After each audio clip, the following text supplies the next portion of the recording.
Hello दोस्तों, नमस्कार। स्वागत है आपका फिर से नए वीडियो में। दोस्तों आज की वीडियो में हम देखने वाले हैं मनु कौन थे और मनु स्मृति में वैदिक राजनीतिक विचारों को संक्षेप में विवेचना कीजिए तथा इनका महत्व बताइए। तो चलिए दोस्तों देखेंगे सब कुछ इस वीडियो में।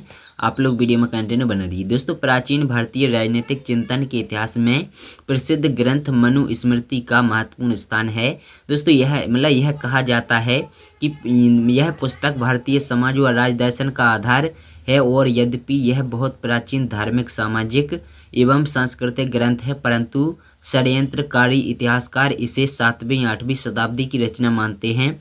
वास्तव में प्राचीन भारतीय राजनीतिक शास्त्र धर्मशास्त्र पर आधारित है और प्राचीन हिंदू धर्मशास्त्र 3 वर्गों में विभाजित है और ये है धर्मसूत्र, धर्मशास्त्र और टीकाएं।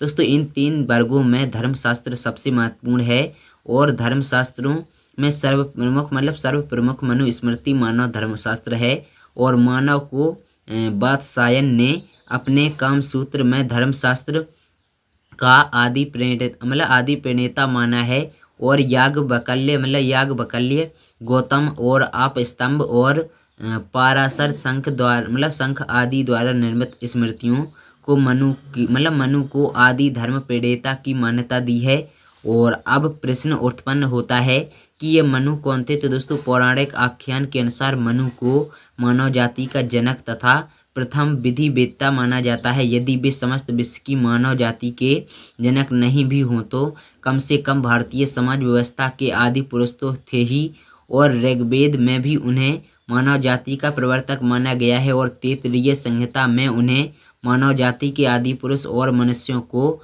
उनकी संतान कहा गया है। पुराणों में उन्हें सूर्यपुत्र और पहला यानी प्रथम राजा लिखा गया है। मनु का काल महाभारत से 25 पीढ़ी पहले माना जाता है। पुराणों में यह भी उल्लेख मिलता है कि मनु कोई व्यक्ति नहीं था, कहीं 14 तो कहीं 25 मनुओं का उल्लेख मिलता है। पुराणों में 24 मन्वंतर का उल्लेख है। इसमें प्रत्येक का अधिष्ठाता एक मनु हुआ और वास्तव में यह इंग्लैंड के राजा की तरह एक प्रारंभिक समाज का पद था। इस पर जो बैठा वह मनु नाम से जाना गया और इस श्रृंखला ने प्रारंभिक मानव समाज को मर्यादित करने के लिए हजारों नियम बनाए। इनको अंत में संहिता काल में आकर संहिताबद्ध किया गया। तब तक ये नियम स्मृति के रूप में चलते रहे और इस प्रकार मनु प्रारंभिक समाज के नियम निर्माता थे और अंतिम मनु यानी भृगु जी ने इन स्मृतियों को संहिताबद्ध कर मनु स्मृति का निर्माण किया, जो भारतीय समाज का आधारभूत ग्रंथ है।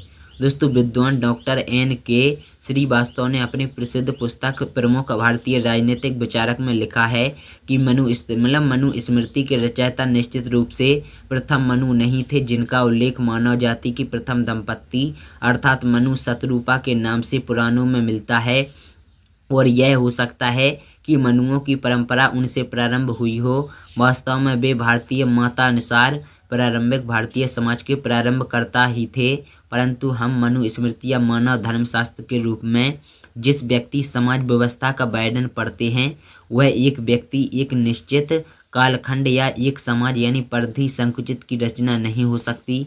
दोस्तों इस सामाजिक व्यवस्था का निरूपण जिसका वर्णन मनु स्मृति में मिलता है वह राज्य व्यवस्था के पूर्ण व्यवस्था के बाद ही स्थापित हो सकती है और इसलिए मनु स्मृति की रचना मनुओं की एक लंबी श्रृंखला ने की है और वह यह स्मृतियों के रूप में हजारों वर्षों के अनुभव हैं एवं उनके समाज को नियमित करने के लिए बनाए गए तत्कालीन सुंदर नियमों का परिणाम है। और पुराणों में ऐसा उल्लेख मिलता है कि जब पृथ्वी पर जल प्लावन होकर एक बार पुरानी सृष्टि नष्ट हुई तो केवल ब्रह्मा के पुत्र और मनु शतरूपा ही बचे थे और एक नाव में बैठकर समस्त वस्तुओं के बीज लेकर इन्होंने ही फिर से मानव जाति की रचना की और इन्हीं की संतान वर्तमान मानव जाति है और विश्व के सभी धर्म ग्रंथों में इससे मिलती जुलती कहानियाँ मिलती हैं। वास्तव में ये प्रारंभिक समाज का वर्णन है।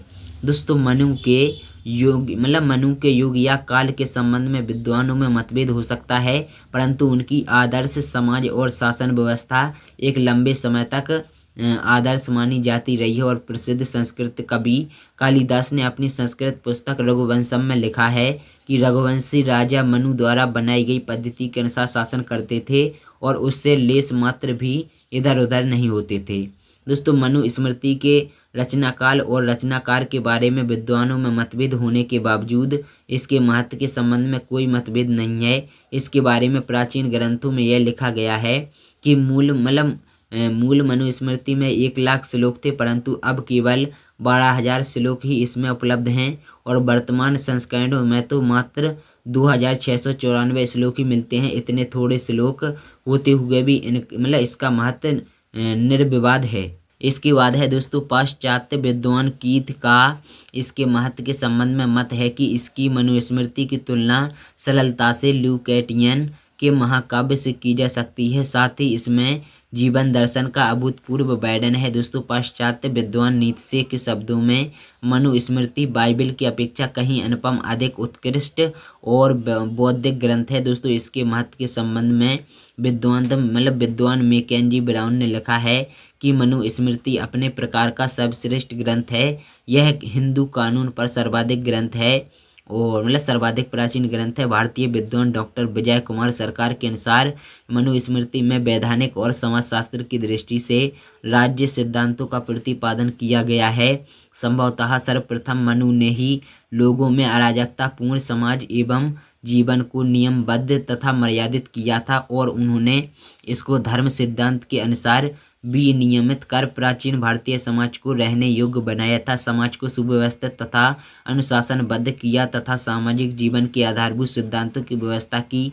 वास्तव में मनुस्मृति की विषय वस्तु अत्यंत व्यापक है। डॉक्टर एन के श्रीवास्तव ने अपनी प्रसिद्ध पुस्तक भारतीय राजनीतिक विचारक में इसका महत्व विवेचित करते हुए लिखा है कि मनुस्मृति केवल धर्मशास्त्र की पुस्तक ही नहीं बल्कि एक ऐसा ग्रंथ है जिसमें मनुष्य के संपूर्ण सामाजिक जीवन की व्यवस्था दी गई है और मूलतः इसमें मानव के सामाजिक जीवन के उन सिद्धांतों की विवेचना किया गया है जिन्हें सभी कालों और देशों में लागू किया जा सकता है। वास्तव में यह सिद्धांत देश और काल की सीमाओं से परे सर्वव्यापी और सर्वकालिक हैं और मनु द्वारा रचित मनुस्मृति विशुद्ध वैज्ञानिक ग्रंथ है और लेखक के वैज्ञानिक तथा पक्षपात रहित दृष्टिकोण के कारण इस ग्रंथ को समस्त भारत में मान्यता प्राप्त है। यद्यपि आजकल बहुजन समाज, हरिजन जनजाति और पिछड़े समाज द्वारा मनुवादी व्यवस्था की घोर आलोचना इस आधार पर की जा रही है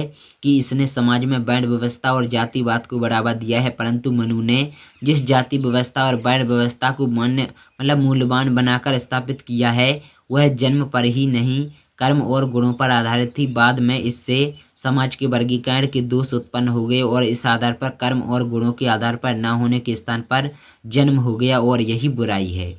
तो दोस्तों ये था वीडियो मनु के बारे में कि मनु कौन थे। तो आशा करते हैं आप लोगों को वीडियो पसंद आएगी। वीडियो अगर पसंद आई हो वीडियो को लाइक करना, शेयर करना, चैनल को सब्सक्राइब कर लेना।